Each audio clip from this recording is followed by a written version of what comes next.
Muito bem. Eu tenho um amigo, um grande amigo, acho que a grande maioria de vocês o conhece, que ele diz que a igreja é feita por nós. A igreja é feita por nós. Só falta a gente desatar esses nós, né? Tem 2000 anos que a gente tenta destruir a igreja e não consegue, né? E ele diz o seguinte: eu acredito tanto nisso, que isso é de Deus realmente, que os homens ainda não conseguiram destruir a igreja. A gente tem criado tantos nós, tantos embaraços, tantas complicações, e por isso hoje nós veremos desate o nó do ressentimento. Do ressentimento. Ressentimento é uma palavra, ressentimento é uma palavra interessante, né? Ela vem de sentimento. Ressentimento.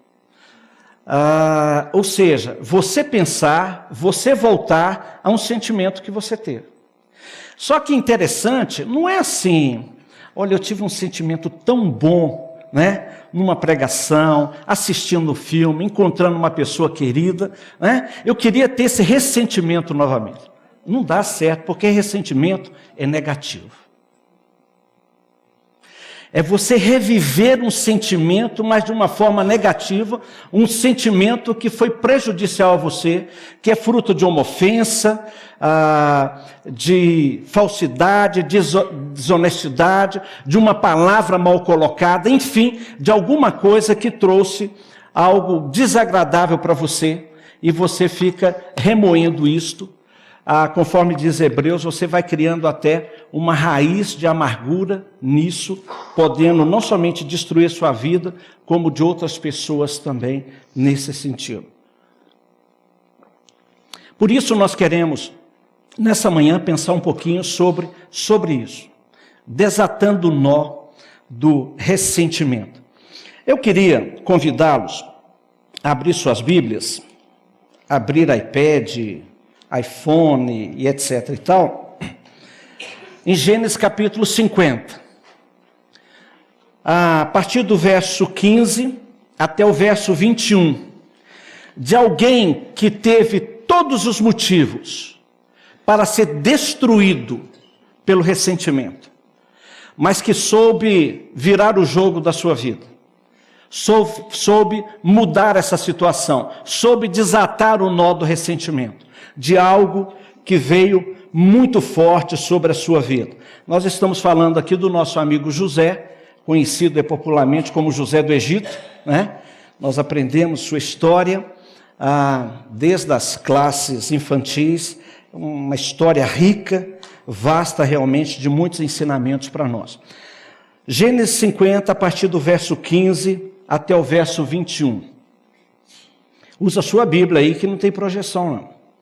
Vendo os irmãos de José que seu pai havia morrido, disseram: e se José tiver rancor contra nós e resolver retribuir todo o mal que lhe causamos?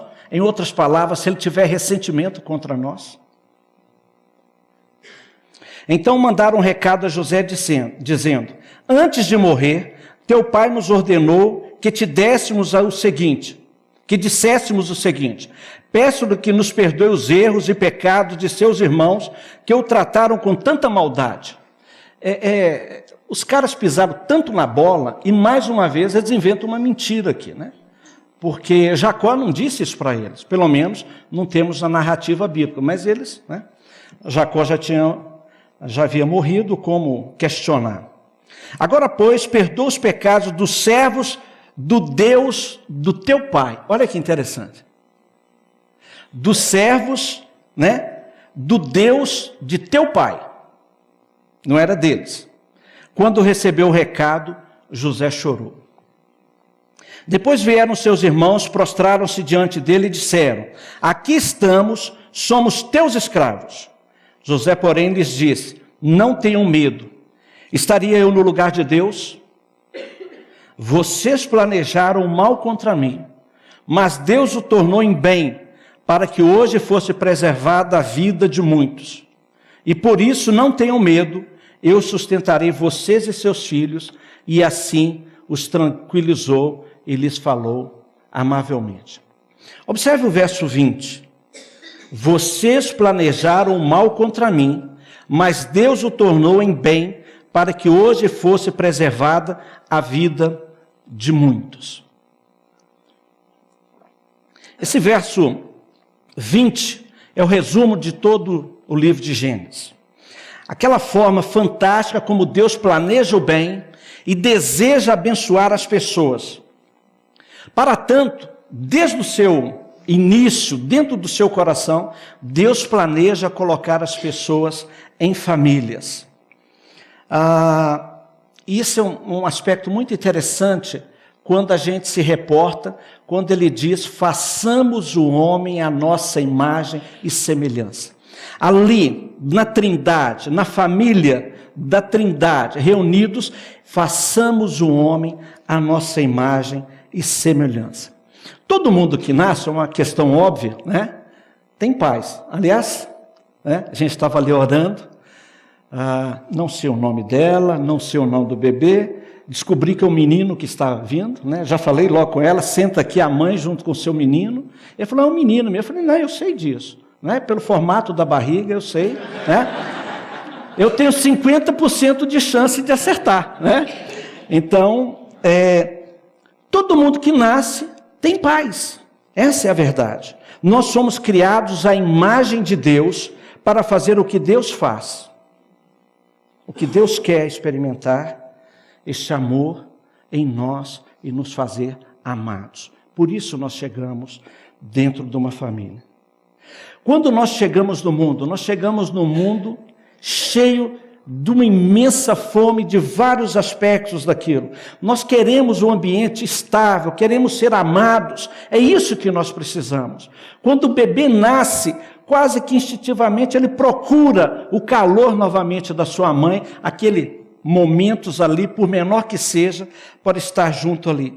E nós precisamos e temos necessidades que precisam ser satisfeitas, precisam ser desenvolvidas saudavelmente. Nós esperamos isso.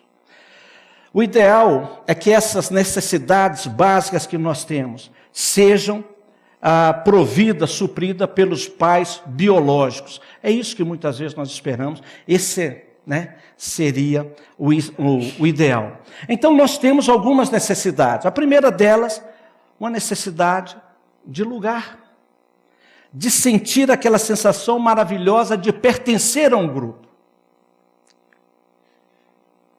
Isso é tão natural em nós quando nascemos, quando criança, aquele desejo de estar junto, de manter comunhão, que nós trazemos isso até para a nossa vida adulta. E nós estamos reunidos aqui hoje em comunidade. Esse desejo de estar junto, de partilhar. Conversando com alguns de vocês, a gente pergunta, que joia que você está aqui, por que você vem? Aqui é um ambiente gostoso, agradável, as pessoas são receptivas, as pessoas são amorosas, acolhedoras. É isso que nós procuramos. Nós temos essa necessidade, de um lugar. Se você fosse contar, escrever a sua autobiografia, e fosse mencionar no dia que você nasceu, eu espero que você não comece assim, Eu nasci e ninguém me notou. Muito pelo contrário. É a razão daquele momento todo ali, aquela criança. Nós temos necessidade de cuidados, através de palavras, gestos, de apreciação, afeição, toque, ser ouvido, abraçado. A Su está falando, dá 10 abraços, dá isso. Isso é uma das coisas que a gente tem muito espontâneo em nós brasileiros, o abraçar e tudo mais. Outros países são mais frios com relação a isso. Lá na Willow, o Bill Hybels, o pastor lá, ele é avesso a abraço, Inclusive o pessoal até brinca lá com ele, não, abraça fulano e tudo mais, a própria igreja faz essa brincadeira com ele. Ele é meio arredio, a cultura dele, a formação que ele teve e tudo mais, ele é muito arredio. Mas na própria Willow ali, quando a gente está reunido, a gente já sente que os próprios americanos, eles vêm, já vêm para a gente, vêm, pedem um abraço, aquela coisa toda, porque isso é mais natural em nós do que era dentro da sua cultura, dentro da sua formação e tudo mais, porque isso é gostoso. Essa necessidade desse cuidado, e faz parte do nosso desenvolvimento, nosso estágio de desenvolvimento. Necessidade de apoio, né? Ambiente de carinho, de amor, necessidade de proteção contra abusos físicos, emocionais, sexuais e necessidade de limites, por que não? Limites estabelecidos para não nos tornarmos narcisistas ou promíscuos. Aqueles cuidados que nós precisamos. Nós nascemos cuidados, protegidos, Deus cria a humanidade dentro desse propósito, com essa finalidade, mas entra em cena o pecado na raça humana, conforme Gênesis capítulo 3. Primeira coisa que acontece, uma rebelião contra Deus, e aquela família, aquele casal, aquele primeiro casal, que era para ser o reflexo de tudo aquilo que Deus havia planejado, Deus havia desejado com relação ao ser humano, à raça humana, se cai por ali. E começam as famílias aflitas, desestruturadas, afastadas do plano original de Deus. Então os filhos daquele primeiro casal, os primeiros irmãos, por questão de ciúme, acontece o primeiro homicídio, assassinato. A partir dali, das famílias que vieram, críticas destrutivas, abuso de autoridade, a lista imensa, mentira, controle emocional, promessas não cumpridas, intimidação, culpa, negação, segredos, táticas de pressão, vergonha, humilhação, isso passa a fazer parte do nosso cotidiano, do nosso dia a dia. Isso está lá atrás, mas a gente encontra isso a todo instante, em casa, no nosso ambiente de trabalho, nas escolas, etc. e tal. Isso aqui, por causa da queda. Até nas melhores famílias, pecado e sofrimento passa a fazer parte. Ninguém emerge de sua família com o eu verdadeiro ileso, sem sofrimento, sem feridas, cicatrizes. O nosso verdadeiro eu sofre danos. E isso causa em nós ressentimentos. Pessoas se autodestroem por causa de ressentimentos. Porque simplesmente não sabem aplicar ou não sabem como resolver essa situação. O grande mote, a grande virada, é quando nós passamos a pertencer a Cristo. E passamos a pertencer a uma nova família. Nós nos tornamos cristãos, nascemos de novo, adotados na família de Deus. Nós temos um novo Pai, a quem chamamos de Abba. Somos irmãos, novo nome, uma nova herança. A questão que surge é a seguinte. As maneiras de ser ou estar no mundo, muitas das vezes, quando nós nos tornamos cristãos, não são trabalhadas como deveriam. São questões antibíblicas que nós não abordamos, que nós não entramos, que nós não mexemos dentro disso. É muito mais fácil para mim, como pastor, como pregador, expor uma mensagem a respeito de ressentimento, jogo isso para vocês e vocês que se virem. A minha responsabilidade, entre aspas, eu fiz. Mas se torna muito mais eficaz, eficiente, quando isso se faz parte de um discipulado. Quando isso faz parte do dia a dia, do caminhar junto. Como isso que nós estamos tentando experimentar, já temos experimentado aqui na nossa comunidade, muito nos pequenos grupos. Quando passamos a ter uma comunhão, uma harmonia mais frutífera, mais honesta, mais tete a tete, olhos nos olhos, conhecer a realidade do outro realmente e caminhar junto. E saber o que está lá acontecendo. É muito comum nessas reuniões, nos pequenos grupos, talvez você esteja experimentado já isso, sempre tem uma ou outra pessoa que todo encontro, toda semana ou a cada 15 dias que seja, ela vem com a mesma ladainha de sempre. Olha, vocês sabem, meu marido me abandonou, meu marido fez isso, aconteceu aquilo, e não sei o que e tal, essa coisa toda e tal, né? E aí passa, já vem aquilo, esse ressentimento, essa falta de capacidade de colocar uma pedra sobre isso, de resolver esse problema. E vem e traz isso para aqui.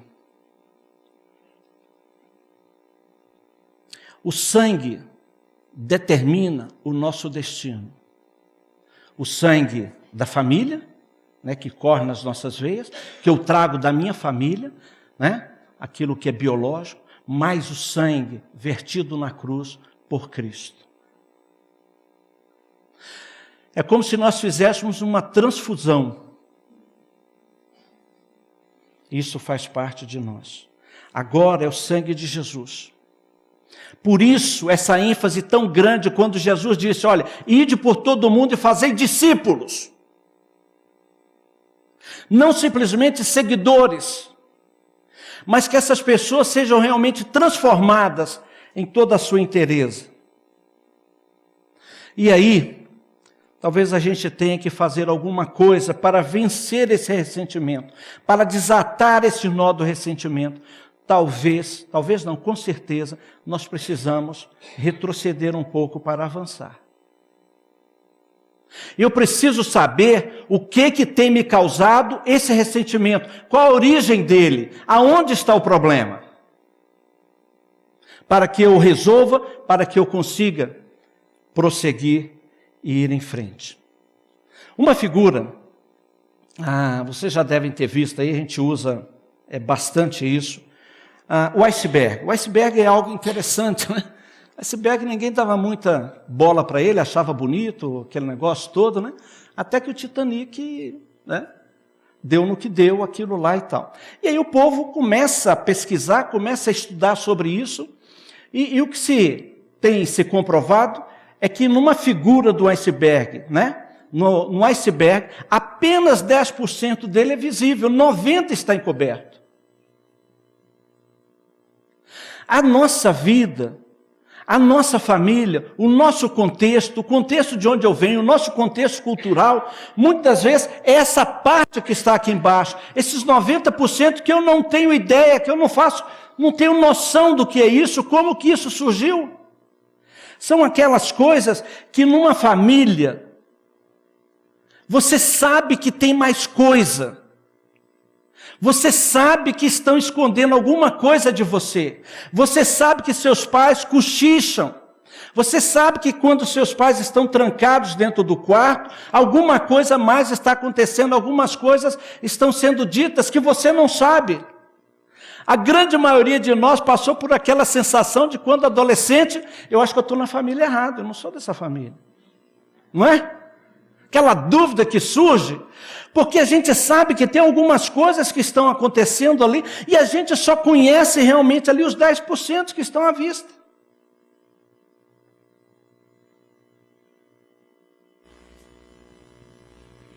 É perigoso não saber qual é o nosso pano de fundo. Assim como o marinheiro precisa saber, e aquele do Titanic não soube conhecer realmente um iceberg para poder passar longe dele. Também nossa vida em Cristo depende de entender o que está acontecendo abaixo dos exemplos familiares, do nosso cotidiano, do nosso ambiente de trabalho, aquilo que faz a nossa vida. Aí entra em cena o nosso amigo José aqui, famoso José do Egito. Tem até um PowerPoint aí, da vida de José, a história de José. Eu peguei isso, a gente tem usado isso no Espiritualidade Emocionalmente Saudável. Isso aqui é o genograma da história de José, que é impressionante a semelhança com a gente, né? José, ele vem de uma família mista, uma família extremamente complicada. mas que começa lá com o bisavô dele, com Abraão, né? Que teve 2 mulheres, teve a sua mulher, depois teve a concubina, Agar. Ali, já em Abraão, mentiras, rivalidade entre irmãos, favoritismo, casamento doente.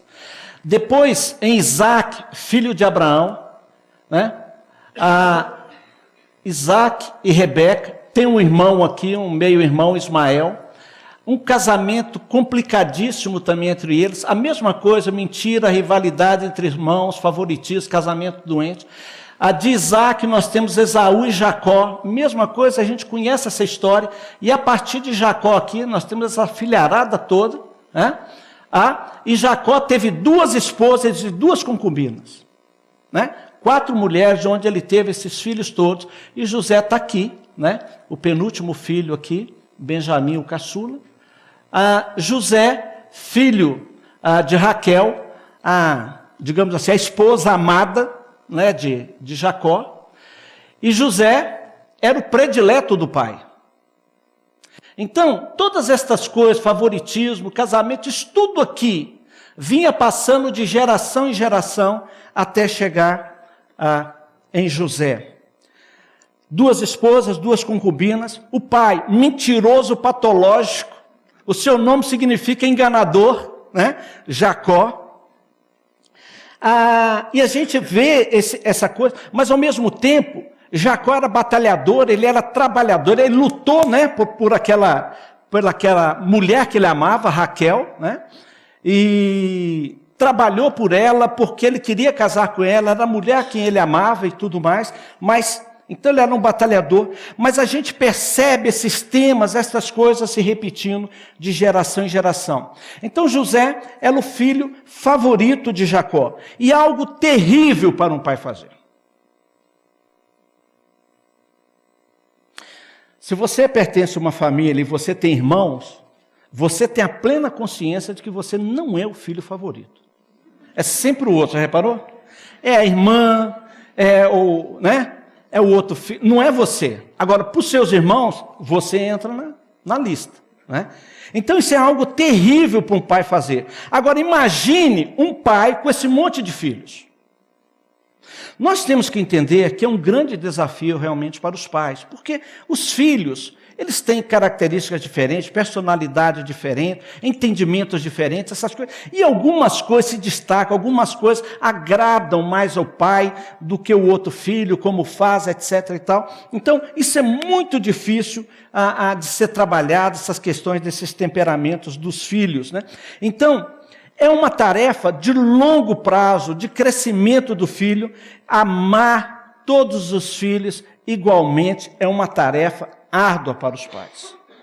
Mas o favoritismo, a predileção é extremamente perniciosa dentro de uma família. E a gente percebeu desde de Abraão lá, Isaac, para cá, essa predileção, os traumas, as crises que foram criadas dentro das famílias. Vocês lembram, né, se você conhece bem a história de José, José recebe uma túnica, uma roupa especial do seu pai, que lhe dava assim, um certo símbolo de autoridade, de status junto ao seu pai. Ele tem sonhos dados por Deus, e um desses sonhos, a interpretação que ele faz é que os seus irmãos, no futuro, iriam se curvar diante dele, em adoração, em respeito por ele, alguma coisa assim, né? E os irmãos ficam muito irados com isso, porque ele chega e fala, olha, eu tive um sonho que vocês vão fazer isso, vão fazer aquilo, tudo mais, né? Aí Deus lá de cima vira e fala, não entendeu nada, já para o Egito, né? Já para a escravidão, né? Para ver se você aprende a lidar bem com essa situação, com isso que eu estou mostrando para você. Nesse sonho dele, foi algo, uma profecia, né? Uma visão que Deus deu a ele, de algo que iria acontecer no futuro, e esse capítulo 50 aqui é o desfecho disso que aconteceu. Mas isto, ao expor isto para os irmãos, criou inveja, ódio, nos irmãos. Aí começam os seus traumas. Uma definição de trauma que vai causar em nós ressentimentos é que trauma é um grande abalo físico, moral ou mental. Choque ou transtorno de onde se desenvolveu ou se pode desenvolver uma neurose. Abala a nossa sensação de segurança no mundo e causa em nós ressentimentos. Primeiro trauma na vida de José. Os irmãos estão lá, pastoreando, e o pai vira e fala assim, olha, vai lá, trata seus irmãos, vai saber como que estão as coisas. E José vai para lá. Só que chega no lugar, eles não estão lá. E José sai por ali, encontra uma pessoa, pergunta, vocês viram meus irmãos? Estão em tal lugar. E ele vai para lá. Quando ele se dirige para lá, os irmãos já vêm de longe e diz, lá vem o sonhador. E já planejam matá-lo. Né? Vamos matá-lo. Rubem entra em cena e fala, não vamos fazer isso não, como é que nosso pai vai ficar, etc. e tal. E resolvem colocá-lo então numa cisterna. Ele é jogado naquele poço. Imagine José gritando pelos seus irmãos, um jovenzinho gritando pelos seus irmãos, no escuro, com medo, com frio, e não sendo atendido. Eu consigo imaginar José naquele momento, não tendo seus irmãos curvado diante dele, mas José sim, curvado diante dos seus irmãos. Pedindo por misericórdia, por socorro, não façam isso, não me julguem mal, mas ele é jogado lá no fundo do poço. Com certeza, abalou a sua sensação de segurança no mundo, aquela segurança que ele poderia esperar na sua família.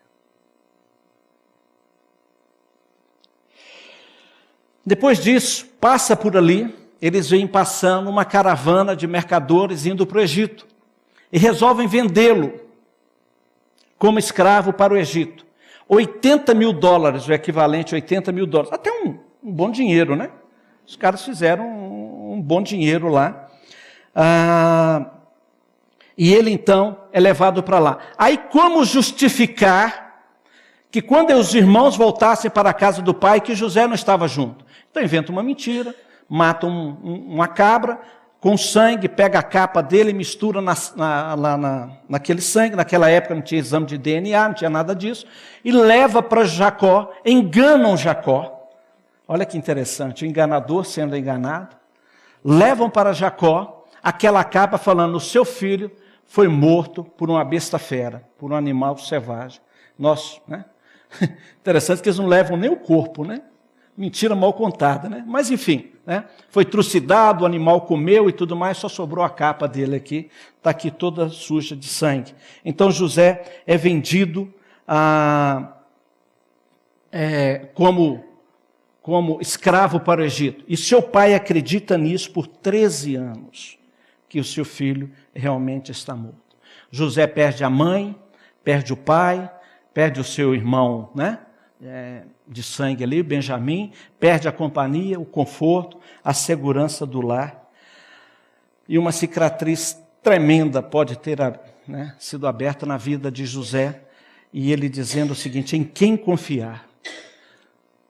E normalmente, nesses momentos, quando nós somos ofendidos, quando nós somos traumatizados, o ressentimento vem na nossa vida, surge aquela indagação, aquilo que a gente vira e fala assim, realmente eu não presto para nada, não é possível.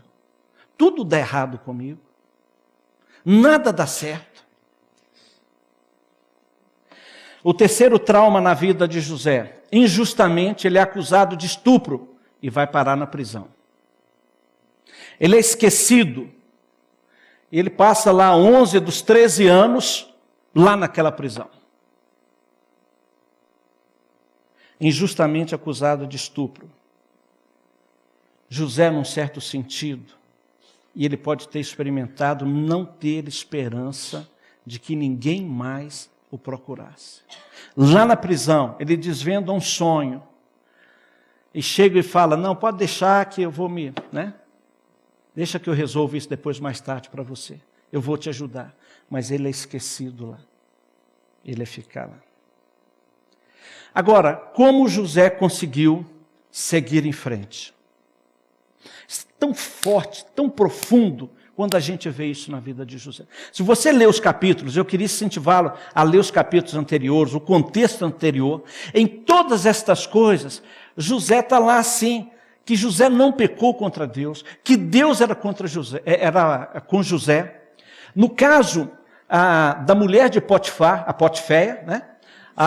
Quando ela chega para seduzi-lo, José vira e fala assim, você é doida, mulher, como é que eu posso enganar a Potifar, que me colocou aqui como governador na sua casa? Ele não sabe, né, da maioria das coisas que acontecem, ele confiou a mim. Como eu poderia pecar contra o meu Deus? E ele tenta fugir, e aí, né, deu no que deu lá, aquela acusação injusta com relação a ele. Parece impossível quando a gente olha para a vida de José. E você talvez possa se achar assim, não, mas comigo é diferente, o que aconteceu comigo realmente é diferente. Mas eu tendo a dizer que não foi pior do que com José. Esse rapazinho, ele tinha tudo para ficar dentro de uma prisão, dentro de um poço, como escravo, e se enforcar, tirar a sua própria vida, moído por ressentimentos. Mas ele consegue ir em frente. Como que ele conseguiu fazer isso? Como é que nós podemos tirar exemplos disso aqui? José tinha uma autoestima alta, né? Não era baixa. Ele se conhecia, ele sabia quem ele era, ele tinha conhecimento da sua relação com Deus, e ele entendia que tudo aquilo que estava acontecendo na sua vida, lógico, algumas coisas até provocadas por ele mesmo, mas outras pelo contexto externo ali, da sua própria família, acontecendo com ele, ele sabia que Deus poderia mudar essa situação. Ele sempre se manteve para cima, otimista, olhando para cima. Nunca sentiu que Deus o houvera abandonado. Ele tem uma comunicação clara, direta, específica, honesta. Ele não fica com rodeios quando precisa agir.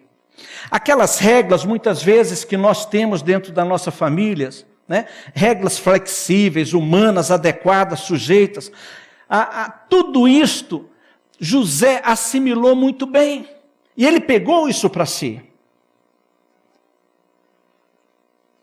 José, como muitos de nós, ele poderia dizer, destruíram a minha vida, eu tenho anos perdidos, que família que eu tenho? Mas ele resolve mudar isso. Então José interpreta o sonho, sai da prisão, José é exaltado, é colocado no comando de todo o Egito, abaixo do faraó, somente abaixo de faraó, segundo no Egito. A fome atinge sua família em Canaã e seus irmãos vão até ele. 22 anos se passam sem José ver a sua família, aqueles irmãos. Ele podia tê-los matado quando eles chegaram. Tinha todos os motivos para isso.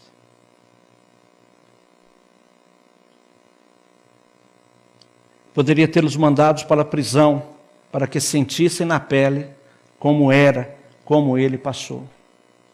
Mas isso talvez refletisse amargura na vida dele. Mas José, de uma maneira altiva até, ele pôde dizer o seguinte, que a minha família não causa mais impacto em mim hoje. É como se ele pudesse dizer, hoje eu sou cristão, isso acabou, isso ficou para trás. Ele até deu o nome de Manassés a um de seus filhos, que significa fazer esquecer aquilo que ficou lá, aquilo que aconteceu com ele. José, ele não nutriu, ele não deixou brotar, ele não deixou criar raiz ressentimento na sua vida. Ele conseguiu desatar um nó de uma forma muito prática, muito eficaz. Então, algumas aplicações para nós aqui. Reconheça que existe um iceberg na sua vida, na minha vida. Que nós conhecemos muito pouco daquilo que precisamos conhecer. Daquilo que você, que eu, recebemos de nossa família, do contexto, do ambiente de escola, de trabalho, algumas coisas que estão assim. A maioria das abordagens que nós temos em estudos bíblicos e alguns discipulados superficiais não aprofunda nessa questão. E nós vamos caminhando com isso.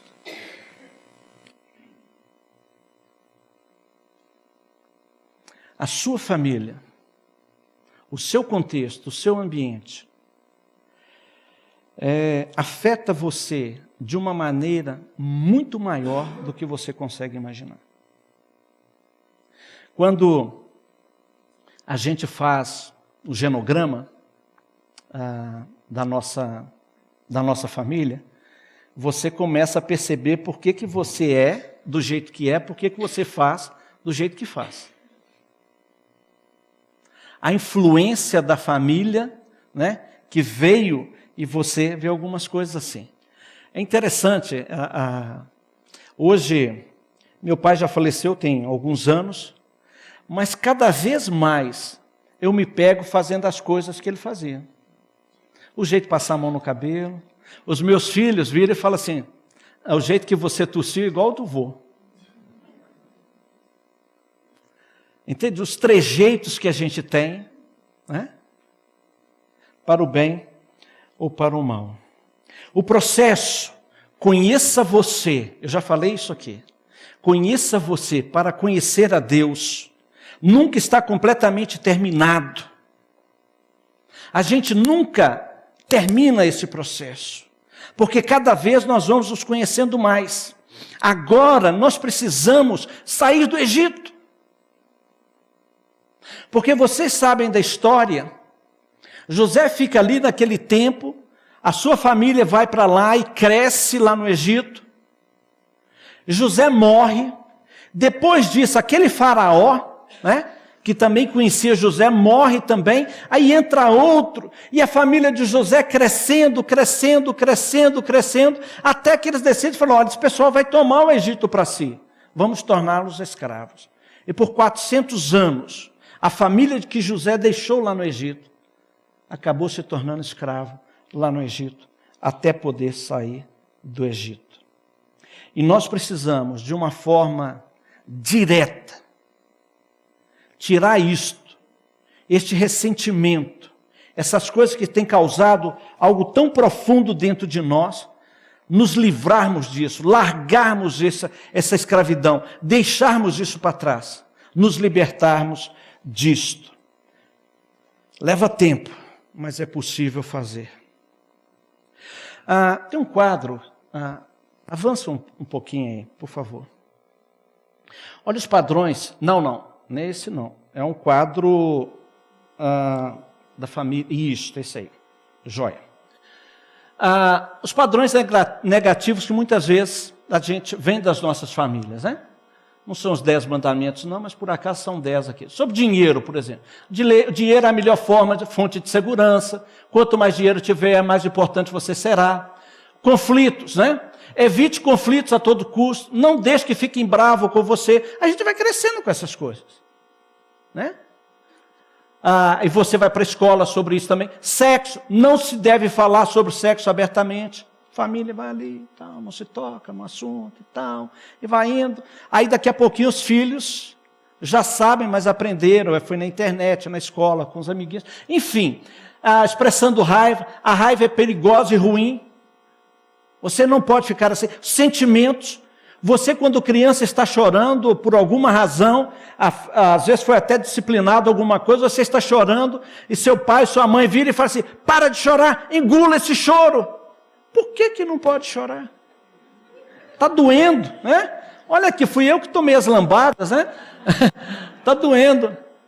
Relacionamento, ninguém nunca vai me magoar, nunca mais vai me magoar. Não demonstre vulnerabilidade. Isso é um tema hoje em dia que está se trabalhando muito sobre isso aqui. Nós demonstrarmos a nossa vulnerabilidade. Eu sou assim. Isso não é errado. Por que eu tenho que me mostrar como super-homem? Pastor Paulo está aqui. Marcos Amado está lá também. Nós pastores, nós conhecemos, talvez até a gente tenha experimentado isso. Gente, eu conheço muitos pastores no Brasil, os caras estão arrasados, arrebentados, em todos os sentidos, porque você tem a falsa ideia de que um pastor é um super-homem. Todo mundo peca, menos o pastor. Os filhos de pastor são tudo anjinhos, já nasce até com um cotoco de asa. Não tem problema. A esposa do pastor já chega dentro da igreja, tem que cuidar disso, tem que cuidar. Não é assim, gente. Nós temos as mesmas coisas. Nós somos falhos, nós somos seres humanos, carecemos misericordiamente da ajuda de vocês. Mas não, coloca lá um pedestal que é algo inatingível, que não se consegue. Enfim, são alguns padrões negativos que nós recebemos. Seus sentimentos não são importantes. Não importa se você está feliz, está triste, não, vai para lá, muda essa atitude sua. Fácil para nós odiar ou ignorar o passado à medida que envelhecemos. A vida de José foi moldada, foi mudada. Em José, aquela, digamos assim, maldição que vinha desde o seu bisavô, de Abraão, Isaac e Jacó, José acaba com aquilo. Não. Comigo vai ser diferente. Todo aquele sentimento, tudo aquilo que ele experimentou, as consequências que ele sofreu por causa dos seus filhos, dos seus irmãos, das atitudes dos seus irmãos, ele resolveu não permitir que aquilo se tornasse amargura, ressentimento na sua vida. E Deus o abençoou, Deus foi com ele.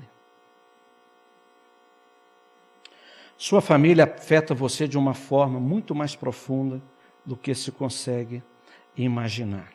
Agora, entenda que o bom Deus pretende através e apesar de sua família e passado, mudar a sua vida. Como José chega em Gênesis 50, 20, como é que ele chega com aquela decisão? Como avança? Como é que ele chega a poder dizer assim, vocês planejaram mal contra mim, mas Deus o tornou em bem para que hoje fosse preservada a vida de muitos. Deus intentou, planejou a você e a mim para o bem. Essa é a lição da história e do Gênesis.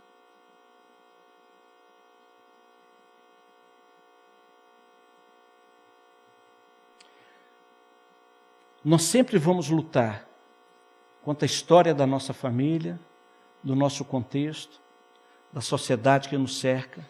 Nós vamos lutar porque nós queremos vencer os problemas que nós temos ali. Agora, os propósitos de Deus estão em ação. Talvez de uma forma mais velada ou misteriosa, mas elas estão em ação. Deus está por trás. Ele está agindo. O seu propósito se cumpre através e apesar dos irmãos de José. Eles intentaram destruir a vida de José, mas não conseguiram. Os irmãos não sabem disso. Talvez nem José soubesse. E não conseguem enxergar os caminhos de Deus, como Deus está trilhando todas as coisas. No medo e na ansiedade que permeava a história da família, a culpa que eles sentiam era muito grande. Eles não conseguiam ver que havia outro plano escondido e atuando, o plano de Deus. No sentimento deles, quando eles saem de Canaã e vão para o Egito, na primeira viagem para buscar comida, e lá se deparam com José, José os reconhece, mas eles não reconhecem José. Quando José dá para eles, né, abastece, olha, volta para casa, vai lá, traz o seu irmão, né, deixa um irmão seu aqui, para ficar aqui comigo aqui, como garantia, e eu só vou, né, libertar vocês, vou abençoar vocês, se vocês trouxerem o irmão de vocês. Quando eles voltam, com os animais carregados de alimentos, José manda colocar o dinheiro, a prata que eles haviam levado para comprar mantimentos.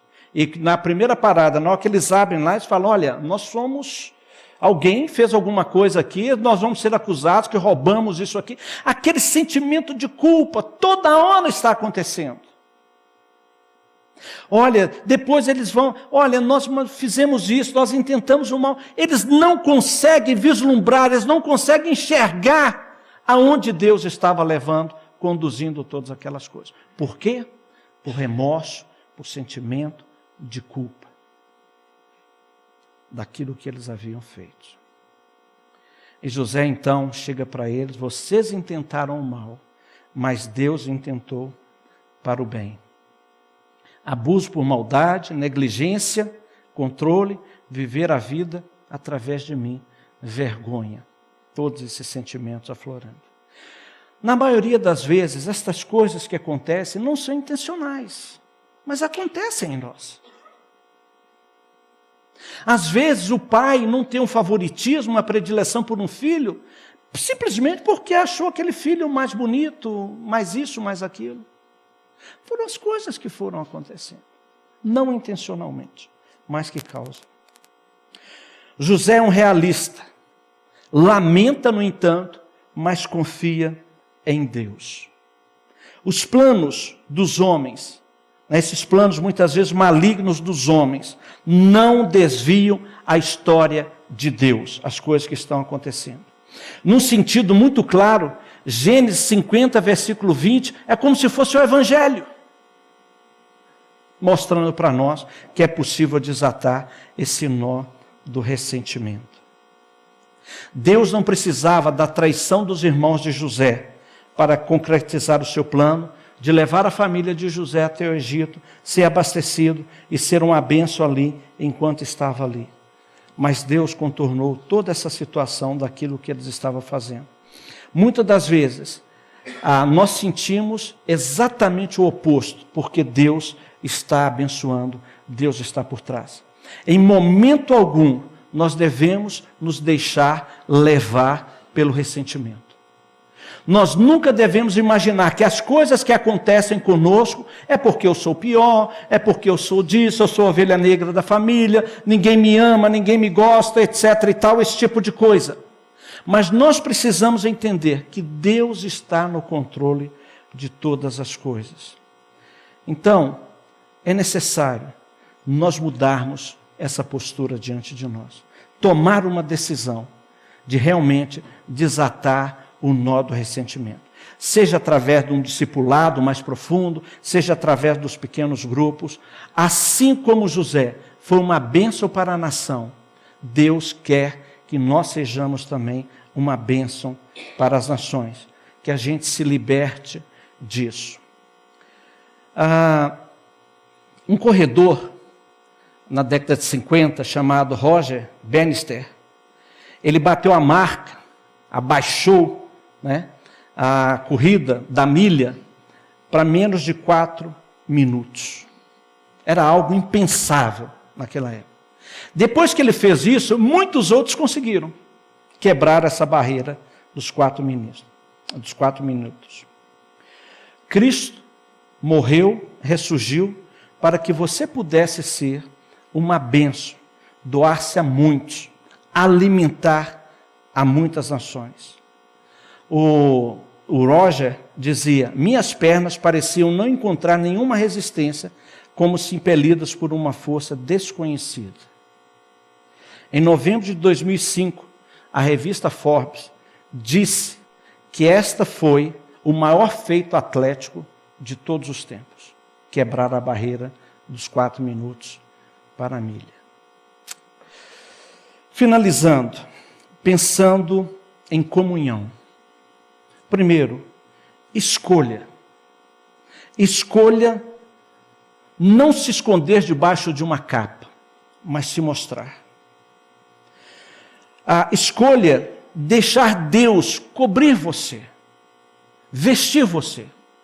Saia da vestimenta da parreira, como Adão e Eva estavam. Deixe Deus cobrir você.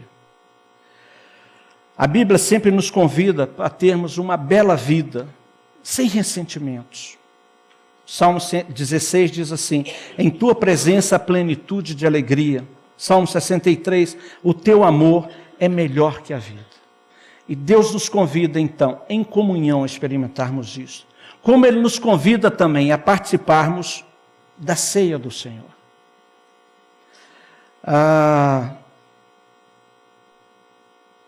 No início da nossa existência, nós somos estimados pelo infinito amor de Deus. E quando nós descansamos nesse lugar, nos braços de Deus, nós percebemos isso, que nós estamos seguros, salvos em Deus. Podemos deixar o medo, o ressentimento e viver em confiança radical nele. Então a ceia do Senhor, aquele momento de comunhão, de memória, de Eucaristia, do tomai, comei, bebei, comei, este é o meu corpo, este é o meu sangue. Toda comunhão, eu tenho que me lembrar que medo, ansiedade, fica para fora. Agora eu me exponho, eu quero receber a misericórdia, o perdão, a graça de Deus. Então, ao invés de se fechar por causa do medo, do ressentimento, entregue-se em confiança a Deus, num amor infinito, transcendente, compreensível e apaixonado. Eu queria, Gaspar, por favor, tem uma figura, eu vou precisar do auxílio aqui agora. Volta lá.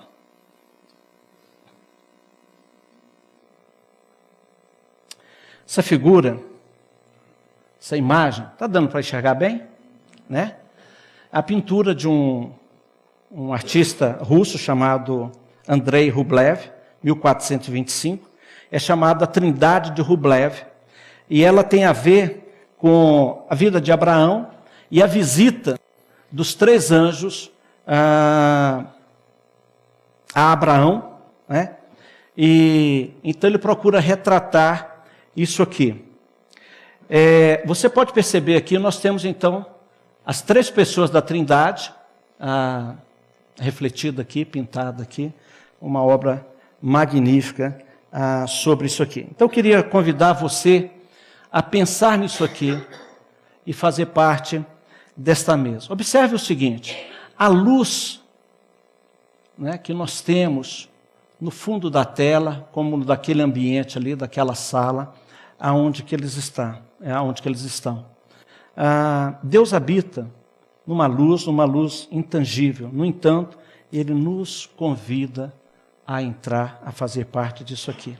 Observe a tranquilidade, né, da pintura, do ambiente.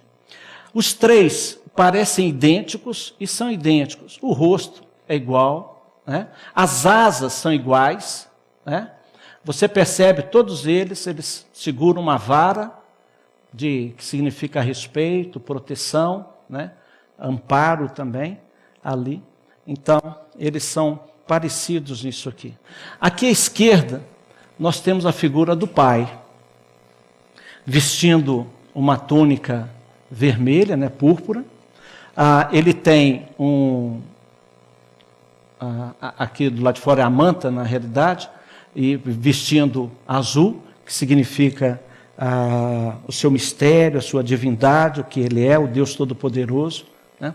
A sua capa do lado de fora, vermelho, mais puxado para um dourado aqui, a figura aqui não está aparecendo bem nesse sentido, significando então a sua, né, a realeza, a sua autoridade, a luz dourada, né, que convida-nos a sentar ali.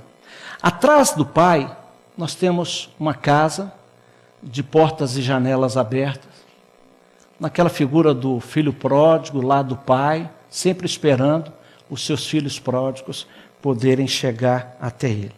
No meio está sentado Jesus. Né? Ele tem uma capa mais frouxa, que possibilita mais agir. O seu vestimento é de uma cor mais de terra, significando a sua humanidade. Jesus se tornando homem. É interessante o seguinte, que todos os homens querem ser Deus, não é verdade? Mas só Deus quis ser homem. Interessante isso, né? Jesus está aqui sentado, então ao meio, de azul também, totalmente Deus, homem. Observe que atrás dele tem uma árvore, né? Nos lembrando da cruz, também, que nos proporcionou a árvore da vida, proporcionando a nós a vida eterna. Aqui à direita nós temos a figura do Espírito Santo. O túnica interna azul, também Deus, né? Semelhante a Deus Pai. E do lado de fora, um manto verde, significando primavera, renovo, nascimento, né? Um início. O Espírito Santo participou de tudo desde o início, mas também nos proporcionando isto aqui, sobre isso. Agora, bem no centro aqui, observe que tem um cálice, né?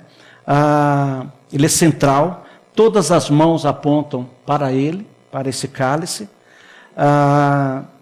em cima de uma bancada, né, de uma mesa branca, né? O vinho e o pão da ceia, refletindo, trazendo a nós a figura, a imagem da Eucaristia, da ceia, do sangue e do corpo de Jesus Cristo oferecido por nós, pelos nossos pecados. Este é o sangue, então, de Jesus. A comunhão entre os três, mas uma comunhão que nos convida a entrar nesse círculo e participarmos disso aqui.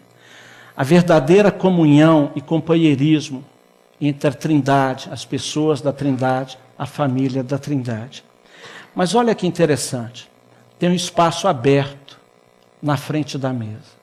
Esse espaço é um convite para você e para mim, para que nós façamos parte desta mesa, ao lado de Deus, do amor de Jesus, da consolação do Espírito Santo. Como você vai responder esse convite? Com hospitalidade, aceitando o convite que está sendo feito a você?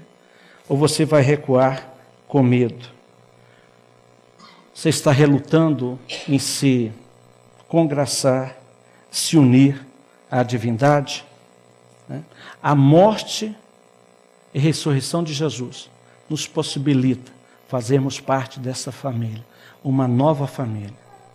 Deixarmos para trás os ressentimentos, a amargura, tudo aquilo que é prejudicial à nossa vida. E lembrarmos que se nós viemos de uma família complicada, trazemos, né, conosco uma porção dessas coisas sobre as nossas vidas, em Cristo fazemos parte de uma nova família. E aí sim, podemos deixar isso tudo de lado. Ok? Desatando o nó do ressentimento. Deus abençoe cada um de vocês.